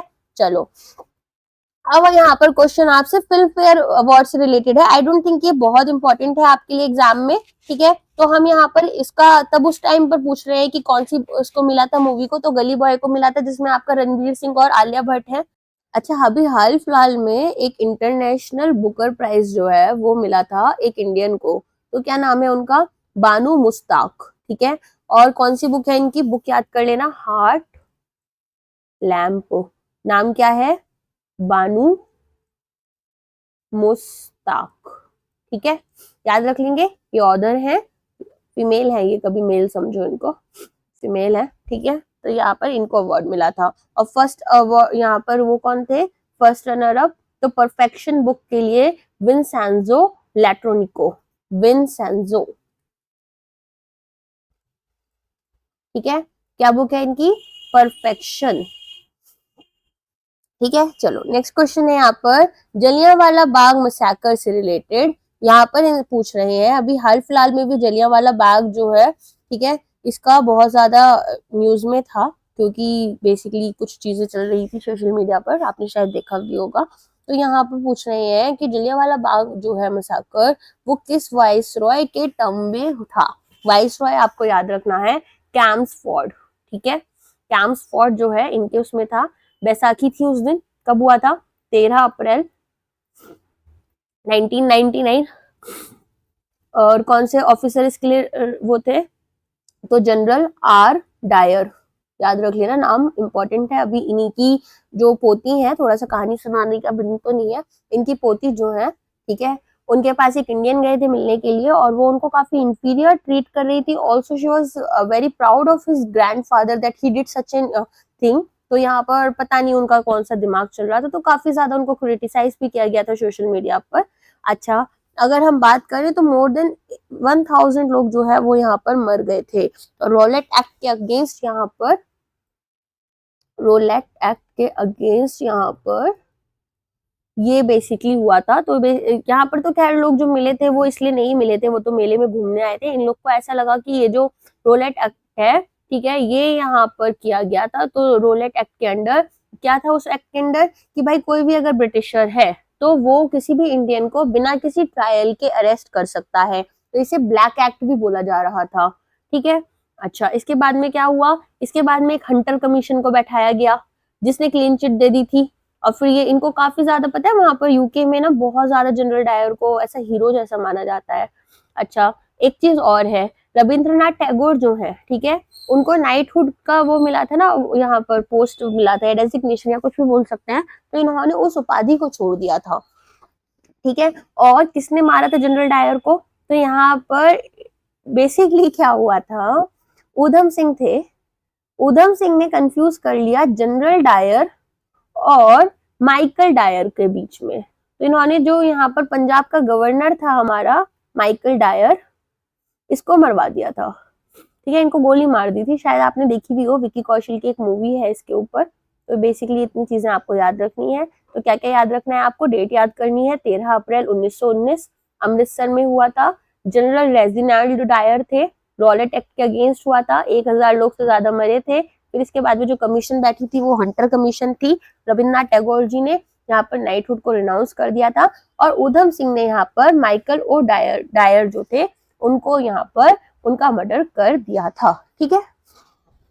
चलिए नेक्स्ट क्वेश्चन है आपका, यहाँ पर पूछ रहे हैं थेरी हाइड्रो पावर कॉम्प्लेक्स कहाँ पर है। तो ये उत्तराखंड में है। अगर आप ऋषिकेश जाओगे तो उससे थोड़ा सा और दूर आपको जाना पड़ेगा, 1-2 घंटे का ट्रैवल रहेगा और आप कहाँ पहुंच जाओगे, आप यहाँ पर टहरी हाइड्रो पावर उसमें पहुंच जाओगे, ठीक है। तो याद रखना है टहरी डैम कहाँ पर है, टहरी डैम आपका उत्तराखंड में है, ठीक है। कभी घूमने जाने का मौका मिले तो जरूर जाना। कौन सी रिवर के ऊपर है, रिवर भी याद कर लो, भागीरथी। भागीरथी किसकी ट्रिब्यूटरी है, गंगा की ट्रिब्यूटरी है। तो टहरी गढ़वाल डिस्ट्रिक्ट है, उसमें आपको ये मिल जाएगा। अगर हम बात करें यहाँ पर टहरी लेक भी आपको मिल जाएगा। और ये प्रोजेक्ट जो है यहाँ पर 2006 में कंप्लीट हुआ था। तो यहाँ पर दिल्ली और उत्तर प्रदेश में ड्रिंकिंग वाटर सप्लाई करते हैं, हाइड्रो इलेक्ट्रिक पावर ये लोग बनाते हैं। और यहाँ पर इससे रिलेटेड एक और वो थी, सुंदरलाल भगोना जो थे, सुंदरलाल भगोना, ठीक है, चिपको मूवमेंट से रिलेटेड थे ना। तो यहाँ पर सुंदरलाल भगोना ने इसका अपोजिशन किया था। तो टहरी हाइड्रो डेवलपमेंट कॉर्पोरेशन किसका जॉइंट वेंचर है, ये भी याद रखना है आपको। उस टाइम पर उत्तराखंड जो था वो किसका पार्ट था, जब ये प्रोजेक्ट शुरू हुआ था, शुरू होने पर, कंप्लीट होने पर नहीं, एनटीपीसी और यूपी, ठीक है। चलिए कुछ इंपॉर्टेंट डैम्स के अगर हम बात करें, इंपॉर्टेंट डैम्स कौन कौन से हैं इंडिया में और यहाँ पर उनकी लोकेशन कौन कौन सी है, तो वो भी आपको पता होनी चाहिए, क्योंकि वो भी क्वेश्चन आपके पास एग्जाम में देखने के लिए मिल जाता है। तो सबसे पहले तो टहरी डैम जो हम पढ़ चुके हैं। इसके बाद में आता है भकरा नंगल डैम, जो कि आपका सतलज में है। कहाँ पर है, सतलज में। एक सेकेंड लिख देते हैं, भकरा नंगल डैम कहाँ पर है, सतलज में है। आपने इसको वीडियो को थोड़ा सा 2x पर या 1.5x पर कर देख लेना, क्योंकि मेरी तबीयत खराब है, मैं बहुत स्पीड में नहीं पढ़ा पा रही हूँ। फिर आता है सरदार सरोवर डैम। सरदार सरोवर डैम आपका कहाँ पर है, नर्मदा पर है, ये भी अक्सर न्यूज में रहता था, ठीक है, इंपॉर्टेंट है। फिर आता है हीराकुद डैम। हीराकुद डैम कहाँ पर है आपका, महानदी में है, ठीक है। फिर आपका आता है नागार्जुन सागर डैम। नागार्जुन सागर डैम ये कहां पर है, ये आपका है कृष्णा रिवर पर। तुंगाभद्रा डैम कहां पर है, तुंगाभद्रा रिवर पर, ठीक है। इडुक्की डैम कहां पर है, इडुक्की भी आ जाता है क्वेश्चन, ये है पेरियार रिवर पर। पेरियार कहाँ पर है, ये भी क्वेश्चन आ जाता है, ये है केरला में, ठीक है। फिर आपके पास यहाँ पर रिहांद आता है, रिहांद कहाँ पर है, रिहांद है आपका सोन रिवर में, सोन रिवर कहाँ पर है, उत्तर प्रदेश में है, ठीक है। चलिए, पकाला डैम और इम्पोर्टेंट है, पकाला रिवर में है, पकाला रिवर कहाँ पर है, आंध्र प्रदेश में, ये भी क्वेश्चन आ जाता है, पकाला डैम कहाँ पर है, आंध्र प्रदेश में, ठीक है। चलो नेक्स्ट क्वेश्चन यहाँ पर पूछ रहे हैं कि प्रोसेस जो है, ठीक है, of taking out stored results out of physical memory of computers. तो अगर यहाँ पर स्टोर्ड रिजल्ट्स हैं और आप बाहर निकाल रहे हो तो ये क्या होगा, आउटपुट प्रोसेस हो जाएगा, है ना। अगर आप कोई डेटा दे रहे हो तो इनपुट प्रोसेस के अंदर आ जाएगा, जब प्रोसेसिंग होती है डेटा की तो वो हमारा क्या होता है, यहाँ पर प्रोसेसिंग कहलाता है। जब इसमें डेटा को हमारा जो भी सीपीयू है वो प्रोसेस कर रहा है, स्टोरेज में डेटा को स्टोर कर लिया जाता है, या तो परमानेंटली या फिर यहाँ पर टेम्पररी, और फीडबैक जो है वो हमारा ऑप्शनल होता है, ठीक है। चलिए अब नेक्स्ट क्वेश्चन यहाँ पर पूछ रहे हैं बैटल ऑफ प्लाजी से रिलेटेड। बैटल ऑफ प्लाजी अगेन बहुत इंपॉर्टेंट है, यहाँ पर पूछ रहे हैं कि ईस्ट इंडिया कंपनी जो है इसके अगेंस्ट बैटल ऑफ प्लाजी किसने स्टार्ट किया था। तो ये हमारा स्टार्ट किया गया था सिराज उद दौला के द्वारा, ठीक है, सिराज उद दौला नाम याद रख लेना, ठीक है। उस टाइम पर लीडर कौन था इसका, बैटल ऑफ प्लाजी का, रॉबर्ट क्लाइव थे। रॉबर्ट क्लाइव जो थे मतलब यहाँ पर बहुत ही छोटी सी पोस्ट पर जैसे चाय वगैरह सर्व करने का काम करते थे ये, और ये इतने स्मार्ट और इतने चालाक थे कि इनको एक ब्रिटिशर इंडिया में ले आए, और इंडिया में लाकर आप देखो इन्होंने इस पूरे के पूरे जो भी वॉर था इसको पूरा का पूरा लीड किया था, ठीक है। अच्छा, सिराजुद्दौला को यहाँ पर किसने धोखा दिया था, मीर जफर ने धोखा दिया था। तो ब्रिटिशर्स से जाकर ये मिल गए थे ताकि इनको यहाँ पर जमीन वगैरह सब मिल जाए। इसके अलावा रायदुल्लभ थे और लुतुफ खान थे, ठीक है। तो यहाँ पर फोर्टिफिकेशन करना शुरू कर दिया था हमारी जो ईस्ट इंडिया कंपनी थी, इन्होंने मतलब किले बनाने शुरू कर दिए थे, किले बनाने शुरू किए। अब यहाँ पर सिराजुद्दौला को बहुत गुस्सा आया कि भाई मेरी परमिशन के बिना कैसे कर दिया। तो ब्लैक होल ट्रेजेडी हुई। ब्लैक होल ट्रेजेडी में क्या हुआ, एक यहाँ पर इन्होंने क्या किया, जितने भी ब्रिटिशर्स थे, ठीक है, उन सभी को एक फोर्ट थी, फोर्ट विलियम, ठीक है, उस विलियम फोर्ट में बंद करवा दिया, और जितने ब्रिटिशर्स थे वो सारे के सारे मर गए, ठीक है। सफोकेशन से हवा भी नहीं आने दी, कुछ नहीं आने दिया, बंद कर रखा, उनको कैप्चर कर लिया था। और इसकी वजह से जो ब्रिटिशर्स थे उनको बहुत गुस्सा आया और उन्होंने यहाँ पर अटैक कर दिया। अच्छा, अब ब्रिटिश की आर्मी में केवल 3,000 लोग थे और जो इंडियन आर्मी है उसमें 5,000 लोग थे। तब भी आप देखो रॉबर्ट क्लाइव ने कितनी स्मार्टली इस वॉर को यहाँ पर लड़ा, 50,000 सॉरी, कि 50,000 लोगों से 3,000 लोगों को लड़वाया और फिर भी जीत गए। क्यों बन गए ये, क्योंकि इन्होंने मीर जफर को अपने अंडर ले लिया था, और इसके बाद में मीर जफर जो थे वो नवाब बन गए थे बंगाल के, ठीक है। ये यहाँ पर इनके कुछ तो रिश्तेदार लगते थे सिराजुद्दौला के। एनीवेज आगे बात करते हैं यहाँ पर ग्लोइंग सरफेस जो है सन का, ठीक है, ग्लोइंग सरफेस ऑफ सन को क्या बोलते हैं ये पूछा जा रहा है, क्या बोलते हैं, फोटोस्फीयर बोलते हैं। फोटो का क्या मतलब होता है, फोटोन्स याद है, लाइट की सबसे छोटी यूनिट क्या होती है, फोटोन्स होती है। तो फोटोस्फीयर क्या होता है, लोएस्ट विजिबल फेस होता है, हमारा लेयर होता है सन के एटमॉस्फेयर का, ठीक है। यहाँ से जो लाइट है वो हमारी एमिट हो रही होती है। ये ग्लो क्यों कर रहा होता है, क्योंकि बहुत ज्यादा हीट यहाँ पर प्रेजेंट होती है, तो लाइट और हीट एनर्जी को ये एमिट करता है, बाहर निकालता है। अच्छा, अदर और कौन कौन से लेयर्स है सन में, तो कोर है जो कि एनर्जी सोर्स है। कोर क्या होता है, एकदम अंदर जो प्रेजेंट होता है, जैसे अर्थ का कोर है तो वो भी अंदर प्रेजेंट होगा। फिर आता है रेडिएटिव जोन, जहां पर से रेडिएशन निकलती है, हार्मफुल रेडिएशन। फिर आता है कन्वेक्शन जोन, ठीक है। फिर फोटोस्फीयर, क्रोमोस्फीयर आता है जिसमें कि रेडिश ग्लो जो हमें दिखता है। रेडिश ग्लो क्यों दिखता है सन का हमें, उसके क्रोमोस्फीयर की वजह से, याद रखना, क्रोमोस्फीयर की वजह से। और कोरोना, कोविड-19 नहीं, कोरोना गो वो नहीं है, कोरोना यहाँ पर आउटर एटमॉस्फेयर है, ठीक है, आउटर एटमॉस्फेयर। आ गया समझ में। अब यहाँ पर पूछ रहे हैं जो ट्राई कलर फ्लैग था, ठीक है, वो यहाँ पर होइस्ट किया गया था, कहाँ पर होस्ट किया गया था, स्टुटगार्ट में होइस्ट किया गया था। तो पूछ रहे हैं कि ये मैडम कामा ने किया था, ठीक है। तो ये बेसिकली जो कि स्मगल करा गया ब्रिटिश इंडिया में। ठीक है, ब्रिटिश इंडिया में किसने स्मगल किया, कौन इसे उठाकर ले आया था? तो ब्रिटिश, देखो मैडम भीकाजी कामा, आपने शायद बचपन में इनकी स्टोरीज भी सुनी होंगी।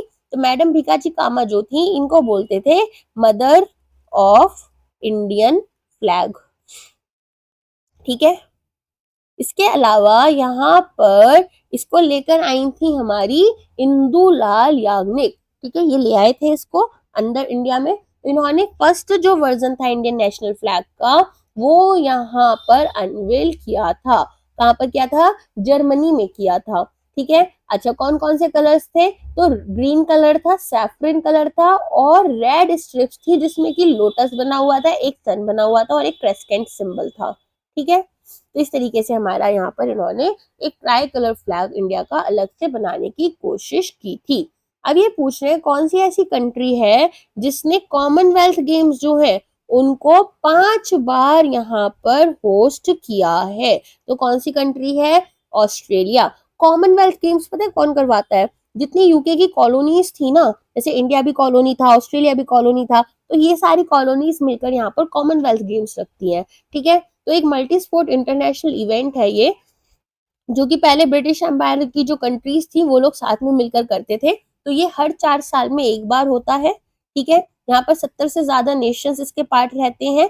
अच्छा, ये ओलंपिक स्पोर्ट्स भी यहाँ पर होते हैं और कुछ अलग से कंट्रीज स्पोर्ट्स भी यहाँ पर होते हैं। इसके अलावा अगर हम बात करें इंडिया में कब हुआ था, तो 2010 में सिटी कहाँ पर हुआ था? दिल्ली में हुआ था। ठीक है, ऑस्ट्रेलिया में तो बहुत बार हो ही चुका है। अगर हम इसके अलावा बात करें तो यहाँ पर इसके कॉमनवेल्थ गेम्स के फ्लैग्स होते हैं, जिसमें कि एक ग्लोब है और 34 रेडिएटिंग स्पेयर्स आपको देखने के लिए मिलेंगे। ठीक है, चलिए अगर हम बात करें नेक्स्ट कॉमनवेल्थ गेम जो है वो हमारा कब होगा और हमारा ये कौन सी कंट्री में होगा, तो नेक्स्ट कॉमनवेल्थ गेम कहाँ पर होने वाले हैं?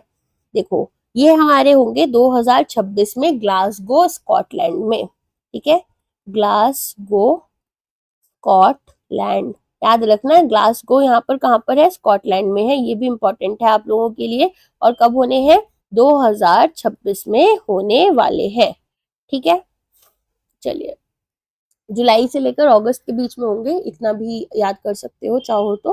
ठीक है, चलो नेक्स्ट क्वेश्चन आपका यहाँ पर पीरोम से रिलेटेड है। यहाँ पर आपसे पूछ रहे हैं कि जो ऑक्सिलरी मेमोरीज है हमारे कंप्यूटर सिस्टम में, वो इनमें से कौन सी नहीं रहेंगी।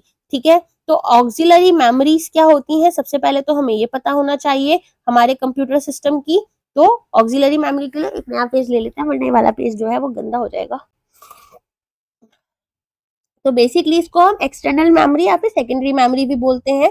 और यहाँ पर हम क्या करते हैं? यहाँ पर हम डेटा जो है, डेटा को स्टोर कर रहे होते हैं।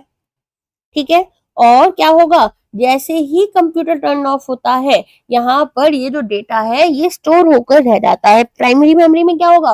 कंप्यूटर आपने टर्न ऑफ किया और ये मेमोरी डेटा जो है वो आपका डिलीट हो गया। तो ये नॉन वॉलेटाइल होता है नेचर में। ठीक है, इजीली यहाँ से डेटा आप गायब नहीं कर सकते हो। और बहुत ज्यादा होता है, लार्ज डेटा आप क्या रखते हैं, थोड़ा स्लो होता है अगर हम बात करें रैम से। ठीक है, तो यहाँ पर इस तरह के आपसे क्वेश्चन पूछे गए हैं। अब आपसे पूछा गया था यहाँ पर पीरोम के बारे में था। ठीक है, तो पीरोम क्या होता है? Programmable read only memory. ये भी डेटा को रिटेन कर ही चलती है, चाहे हमारा ये बंद हो जाए। ठीक है, लेकिन अगर हम यहाँ पर बात करें कि स्टैंडर्ड रोम से ये कैसे डिफरेंट होती है, तो यहाँ पर ये पीरोम जो होता है ये ब्लैंक होता है जब कोई भी कंप्यूटर मैन्युफैक्चर हो रहा है। ठीक है, और उसके बाद में आप इसको यहाँ पर डेटा को स्टोर करते हो। अब आपसे पूछ रहे हैं स्केलर क्वांटिटीज के बारे में कि स्केलर क्वांटिटी में से कौन सी है। तो आपको यहाँ पर मास जो है वो स्केलर क्वांटिटी दे रखा है। वो ऑप्शन में आपके पास 2-3 अलग अलग तरह की क्वांटिटीज दे रखी होंगी। तो पहले आपको पता होना चाहिए स्केलर क्वांटिटी कौन सी होती है, जिनको हम यहाँ पर उनके मैग्नीट्यूड से देखते हैं, ना कि उनकी डायरेक्शन से देखते हैं। ठीक है, तो जैसे कि स्पीड हो गई, डिस्टेंस हो गई, मास हो गया, टेम्परेचर हो गया, तो ये हमारे क्या है? ये होती है हमारी स्केलर। और दूसरी वाली कौन सी होती है? दूसरी होती है वेक्टर, जिसमें हम डायरेक्शन भी देखते हैं। ठीक है, तो यहाँ पर हमारे पास में स्केलर और वेक्टर दो तरह की क्वांटिटीज रहती हैं। तो स्केलर याद कर लो कौन कौन सी हैं? स्पीड, डिस्टेंस, मास, टेम्परेचर, टाइम, एनर्जी और वॉल्यूम। और वेक्टर क्वांटिटीज में आपके पास कौन कौन सी आ जाती हैं, देखो डिस्प्लेसमेंट पढ़ा था बचपन में, ठीक है, तो डिस्प्लेसमेंट आपका आ गया, फिर वेलोसिटी आ जाता है, स्पीड से अगर स्पीड का हम डायरेक्शन भी बता दें तो वेलोसिटी आ जाता था, फोर्स होता है, एक्सीलरेशन और मोमेंटम, ठीक है। चलो अब आपसे पूछ रहे हैं कि 49th पैरेलल जो है वो यहाँ पर कौन सी कंट्री के बीच में बाउंड्री बना रही है, तो कौन सी कंट्री के बीच में बाउंड्री बना रही है, यहाँ पर आपकी यूएस और कनाडा के बीच में, ठीक है। अच्छा अगर हम बात करें कुछ और इंपॉर्टेंट बाउंड्रीज की, तो इंडिया और पाकिस्तान के बीच में रेड क्लिफ है, ठीक है, रेड क्लिफ लाइन है जो कि यहाँ पर 1947 में बनी थी। तो इसमें आपके पास में जो बेसिकली जम्मू और कश्मीर से हम लोगों का रीजन सेपरेट हो रहा है वो आता है। इंडिया और चाइना के बीच में क्या है, लाइन ऑफ एक्चुअल कंट्रोल आता है। यूएस कनाडा के बीच में जैसा कि हमने ऑलरेडी देख लिया है 49th पैरेलल आ जाता है। नॉर्थ कोरिया और साउथ कोरिया के बीच में कोरियन डीमिलिटराइज्ड जोन आ जाता है। इसराइल और पैलेस्टीन के बीच में, इसराइल और पैलेस्टीन याद कर लेना, यहाँ पर ग्रीन लाइन आपकी आती है, ठीक है, ये इंपॉर्टेंट हो जाता है आपके लिए। तो आपको यहाँ पर कुछ इंपॉर्टेंट बाउंड्रीज जो है नेम इनके याद कर लेने हैं, राइट। चलो नेक्स्ट क्वेश्चन यहाँ पर पूछ रहे हैं कि आपके पास में जो अलग अलग इंपॉर्टेंट रेवोल्यूशन है, ठीक है, उनमें कौन सा रेवोल्यूशन आपका ग्रे कलर से रिलेटेड है, तो आपको याद रखना है ग्रे कलर से रिलेटेड, ग्रे रेवोल्यूशन हम रेवोल्यूशन जो फर्टिलाइजर में हुआ था उसे बोलते हैं। ग्रीन रेवोल्यूशन क्या था, ग्रीन रेवोल्यूशन जहां पर हमने हाई यील्ड वेराइटी के सीड्स यूज करने शुरू किए थे, फर्टिलाइजर्स यूज करने शुरू किए थे, ठीक है, तो वो सारे हमारे आ जाते हैं यहाँ पर, ठीक है। चलिए अगर हम बात करें यहाँ पर ब्लू रेवोल्यूशन की, तो आपका ब्लू रेवोल्यूशन किससे रिलेटेड होगा, डेफिनेटली वाटर से रिलेटेड है। इसके अलावा अगर हम यहाँ पर बात करें, ग्रीन रेवोल्यूशन हमने समझ लिया, इसके अलावा और आपके पास में कौन कौन से रेवोल्यूशन है, ब्लू हो गया। अच्छा रेड रेवोल्यूशन किससे रिलेटेड है, रेड रेवोल्यूशन बताओ किससे रिलेटेड है आपका, देखो रेड रेवोल्यूशन हमारा मीट और एग्स से रिलेटेड है, ठीक है, किससे रिलेटेड है, मीट और एग से रिलेटेड। व्हाइट रेवोल्यूशन किससे रिलेटेड है, मिल्क प्रोडक्शन से रिलेटेड है। ब्लू रेवोल्यूशन फिशेस और एक्वाकल्चर एंड वाटर से रिलेटेड है। येलो आपको याद रखना है ऑयल सीड प्रोडक्शन से रिलेटेड है। गोल्डन हॉर्टिकल्चर से, पिंक पॉर्क प्रोडक्शन से, और सिल्वर आपका एग प्रोडक्शन से रिलेटेड है, ठीक है, इतना याद कर लोगे। चलो नेक्स्ट आते हैं, साहित्य अकेडमी के बारे में आपसे पूछ रहे हैं कि साहित्य अकेडमी जो है वो कौन सी सिटी में है, तो आपको पता होना चाहिए साहित्य अकेडमी के अवार्ड्स भी हमारे लिए इंपॉर्टेंट है। तो ये आपका कहाँ पर है, ये है आपका न्यू दिल्ली में, ठीक है। अभी साहित्य अकेडमी 2025 वाले तो अवार्ड्स हमें नहीं मिले हैं, लिस्ट हमारे पास नहीं है, तो हमें कौन से याद करने पड़ेंगे, हमें यहाँ पर 2024 वाले पता होने चाहिए। तो इंग्लिश नॉवेल की अगर हम बात करें तो ये मिली है आपकी स्पिरिट नाइट्स, ठीक है, स्पिरिट नाइट्स किसको मिली है, ये मिली है ईस्टराइन कायर को, ऐसे याद कर लो, ईस्ट में जो रात है, ठीक है, ईस्टराइन कायर को। फिर गुजराती में ये किसको मिली है, भगवान निवातो को, तो दिलीप झावेरी को मिली है। नॉवेल का नाम क्या है, भगवान निवातो। हिंदी में है मैं जब तक आई बाहर, मैं जब तक आई बाहर किसको मिली है, गगन गिल को, जब मैं बाहर आई तो मैंने गगन देखा, ठीक है, तो यहाँ पर इस तरीके से इसको याद कर लो। अब ये पूछ रहे हैं जो इंद्रधनुष हमारा फ्रेमवर्क है, इंद्रधनुष फ्रेमवर्क हमारा पीएसबी से रिलेटेड है, तो वो हमारा पीएसबी मतलब पब्लिक सेक्टर बैंक, तो आपको पूछ रहे हैं इसी से रिलेटेड कि किससे रिलेटेड है ये, तो आपको याद रखना है इंद्रधनुष फ्रेमवर्क हमारा पब्लिक सेक्टर बैंक से है। क्यों आया था और कब आया था, 2015 में आया था कि हमारे पास में जो भी पब्लिक सेक्टर बैंक्स है उन्हें यहाँ पर हमें क्या करना है, रिवॉल्यूशनाइज करना है, हमें हमारे नॉन परफॉर्मिंग एसेट्स को कम करना है। नॉन परफॉर्मिंग एसेट्स कौन से होते हैं, जिन पर जो अमाउंट है, देखो अगर मान लो आपने आज लोन लिया था और आपको पेमेंट इसकी ईएमआई जो है वो यहाँ पर 1 तारीख को करनी थी, 1 जून को, अगर आपने 90 दिन तक कोई पेमेंट नहीं की है, 1 जून से लेकर 90 दिन तक कोई पेमेंट नहीं की है, 1 जून क्या हो गई, ड्यू डेट हो गई, ठीक है, तो आपके पास में क्या होगा, 90 दिन के बाद में ये एक नॉन परफॉर्मिंग एसेट बन जाएगा, ठीक है। चलो, अब यहाँ पर पूछ रहे हैं कि कौन सा ऐसा ऑर्गेनिज्म है जो कि यहाँ पर एयर पोल्यूशन को मॉनिटर करता है, तो ये है हमारा लाइचन। लाइचन क्या कर रहा है, एक ऐसा ऑर्गेनिज्म है जो कि एयर पोल्यूशन को मॉनिटर करता है, ठीक है, ये याद रख लोगे, इंपॉर्टेंट है, बस इसको इतना ही आपको देखने के लिए मिल जाता है। होता क्या है, बेसिकली सिम्बायोटिक रिलेशनशिप में आते हैं ये, तो ये ट्रीज, रॉक, सॉइल, वॉल्स इनके ऊपर ग्रो करते हैं, और क्या होता है, जैसे ही पोल्यूटेंट्स बनने शुरू हो जाते हैं वैसे ही क्या होगा, ये यहाँ पर दिखने बंद हो जाते हैं, ठीक है। चलिए, तो इनकी जो डाइवर्सिटी है वो कम होती चली जाती है, और ये पूरे के पूरे भी बहुत बार कंप्लीटली खत्म हो जाते हैं। अब यहाँ पर क्वेश्चन है आपका कॉन्स्टिट्यूशनल अमेंडमेंट एक्ट से रिलेटेड, तो आपसे क्या पूछ रहे हैं, आपसे पूछ रहे हैं कि कौन सी कॉन्स्टिट्यूशनल अमेंडमेंट एक्ट थी जिसमें जो फंडामेंटल ड्यूटीज थी इंडियन सिटीजन्स की वो ऐड हुई थी, तो आपको याद रखना है यहाँ पर 42nd कॉन्स्टिट्यूशनल अमेंडमेंट एक्ट, जिसे हम मिनी कॉन्स्टिट्यूशन भी बोलते हैं, ठीक है। तो यहाँ पर हमारे पास में प्रियम्बल में चेंजेस आए थे, तो सोशलिस्ट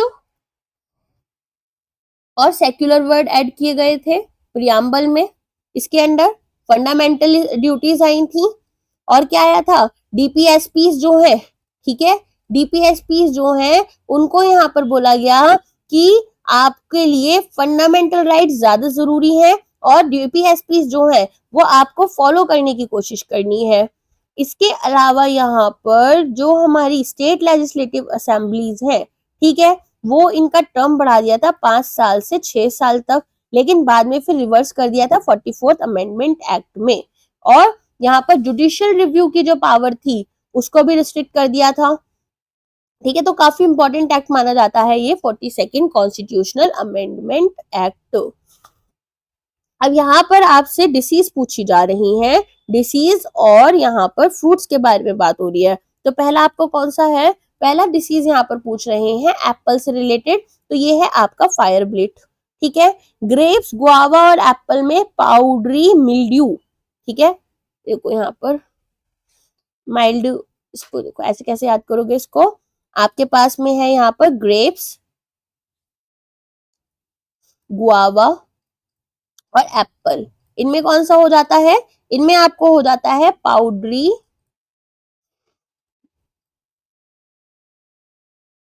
ठीक है। फिर आपके पास में अगर मैंगो, पपाया और गुआवा है, मैंगो, पपाया और गुआवा, तो यहाँ पर क्या आएगा, एंथ्राक्नोज,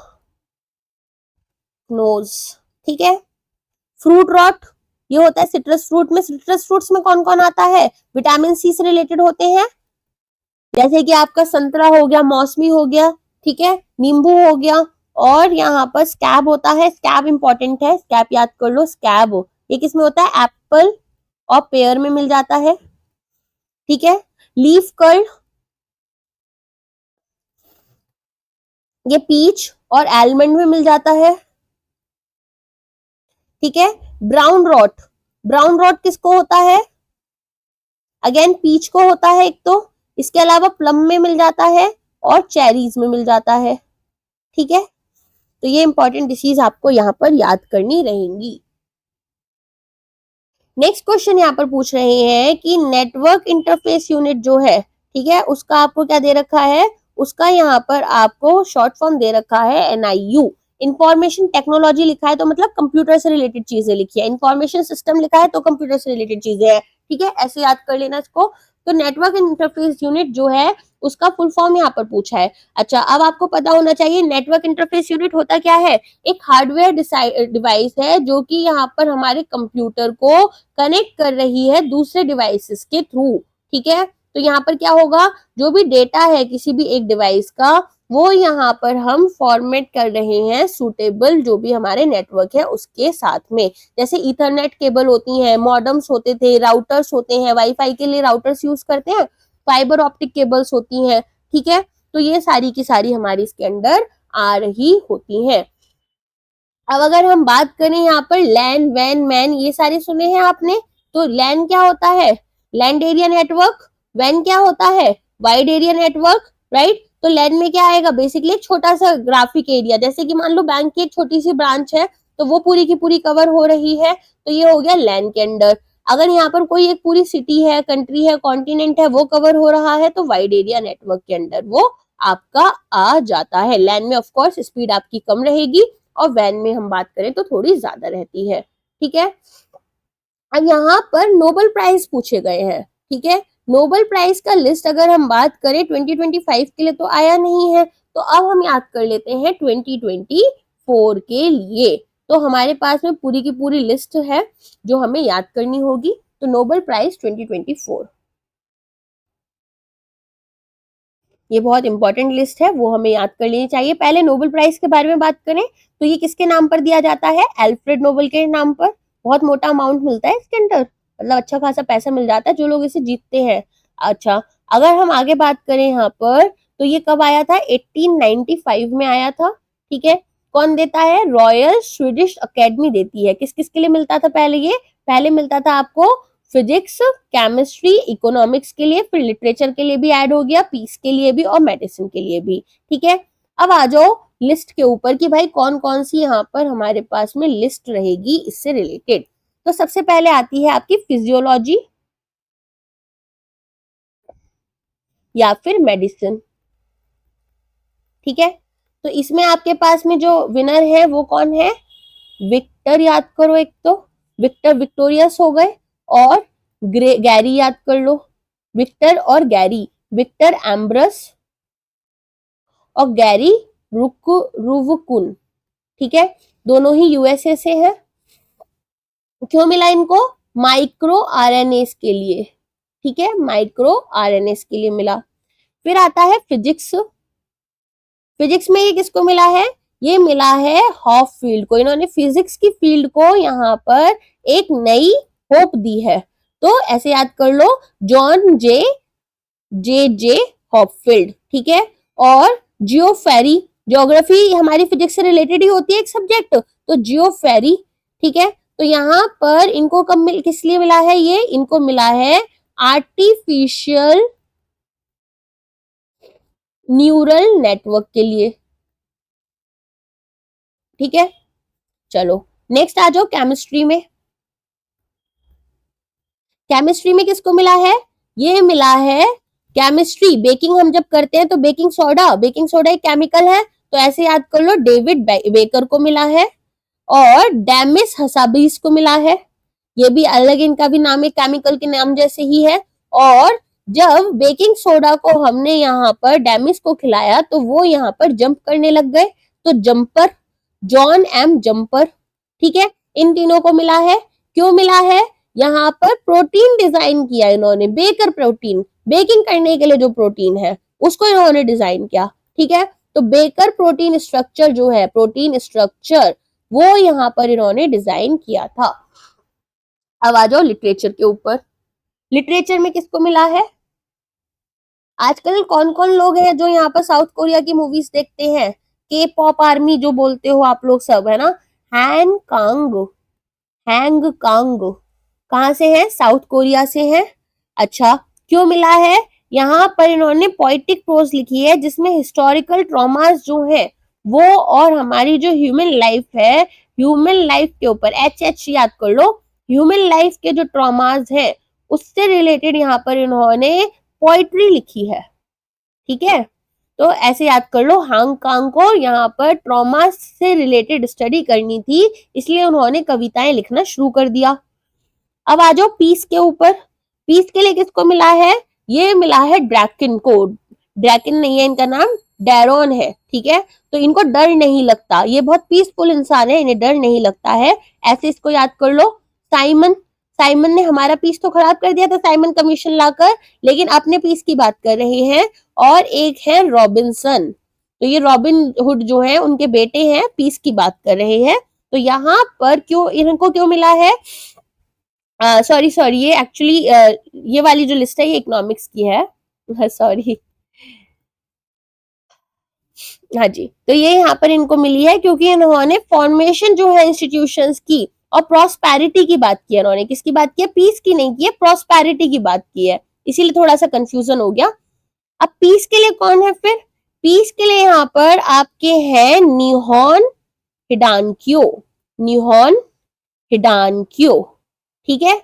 ये बहुत दुखी थे कि भाई आपका जापान में क्या हुआ था, नागासाकी और हिरोशिमा में न्यूक्लियर वो हो गया था वॉर, ठीक है। तो इसीलिए ये बहुत दुखी थे, तो न्यूक्लियर वेपन से रिलेटेड इन्होंने इनको एलिमिनेट करने के लिए यहाँ पर बात की थी, पीस की बात की है। और इनका नाम क्या है यहाँ पर? निहोन हिडानक्यो। हिरोशिमा से याद कर लो, इनका जापानीज ही है ये, ठीक है ना। तो न्यूक्लियर वेपन्स यूज मत करो, इसके बारे में बात कर रहे हैं हिडानक्यो। हिडान, आप इस बारे में क्यों बात कर रहे हो? क्योंकि मैं चाहता हूँ न्यूक्लियर वॉर जो है वो बंद हो जाए, न्यूक्लियर वेपन्स बंद हो जाए, मैं पीस की बात कर रहा हूँ। इकोनॉमिक्स में बहुत डर लग रहा है, साइमन कमीशन आ गए और रॉबिन्सन के बेटे भी आ गए, अब ये प्रॉस्पेरिटी की बात कर रहे हैं, पहले इंडिया में गरीबी ले आए थे, ठीक है। लिटरेचर में यहाँ पर human life trauma hang Tang ने फेस किया था और इसी वजह से इन्होंने पोइट्री लिख डाली। फिजियोलॉजी और मेडिकल में यहाँ पर हमारे पास में विक्टर जो थे वो बीमारियों के ऊपर विक्ट्री पाना चाहते थे, तो विक्टर ने गैरी के साथ मिलकर बात की यहाँ पर माइक्रो आरएनएस के बारे में, ठीक है। फिजिक्स में यहाँ पर फिजिक्स की फील्ड में जॉर्ज हॉपफील्ड जो थे वो एक नई होप लेकर आए जियो फेरी के साथ में और आर्टिफिशियल न्यूरल नेटवर्क की बात की। केमिस्ट्री में बेकर जो थे, बेकर डेमिस के साथ मिलकर जंप करने लग गए और इन्होंने प्रोटीन स्ट्रक्चर की यहाँ पर बात की। तो ये सारे के सारे अवार्ड्स हमारे किससे रिलेटेड हैं? ये सभी अवार्ड्स हमारे यहाँ पर रिलेटेड हैं आपके economic science, basically Nobel prize 2024 से रिलेटेड। इकोनॉमिक साइंस वाला आपका इसका क्वेश्चन है। अब नेक्स्ट क्वेश्चन आपका क्या है? इंडिया की फर्स्ट एटॉमिक पावर स्टेशन जो है, इंडिया का first India first atomic power station जो है वो पूछ रहे हैं कि कहाँ कमीशन हुआ था, ठीक है। तो कब कमीशन हुआ था पहले ये पूछ रहे हैं, तो कब कमीशन हुआ था? 1969 में। और कहाँ पर हुआ था ये आपको पता ही होगा, तारापुर। लास्ट टाइम मैंने बताया था, बहुत इंपॉर्टेंट है, ठीक है। तो महाराष्ट्र में आपका तारापुर कमीशन आया था, तारापुर आपका पावर स्टेशन इन्होंने यहाँ पर बना दिया था। ये वाला पार्ट जो है ये हम लोग नेक्स्ट क्लास में कवर करेंगे। आज के लिए बस इतना ही रखते हैं, मेरी हेल्थ भी थोड़ी सी खराब है, ठीक है। तो हमने आज अपने 40 क्वेश्चंस कवर कर लिए हैं, रेस्ट ऑफ द क्वेश्चंस हम बाद में कवर करेंगे। अगर आपको ये वीडियो पसंद आया हो तो लाइक बटन प्रेस करो, कुछ और हमसे चाहिए आपको तो कमेंट सेक्शन में बता सकते हो, हम लोग आपको रिप्लाई कर देंगे। यहाँ पर हमारे चैनल को शेयर करो, सब्सक्राइब करो अपने दोस्तों के साथ में। ये हमारा आरपीए क्रैक इट कर टेलीग्राम चैनल है जिसका क्यूआर कोड भी आपको दे रखा है, इसे आप ज्वाइन कर सकते हैं, जहां पर आपको इस लेक्चर की पीडीएफ मिल जाएगी, ठीक है। आज के लिए बस इतना ही है, थैंक यू सो मच।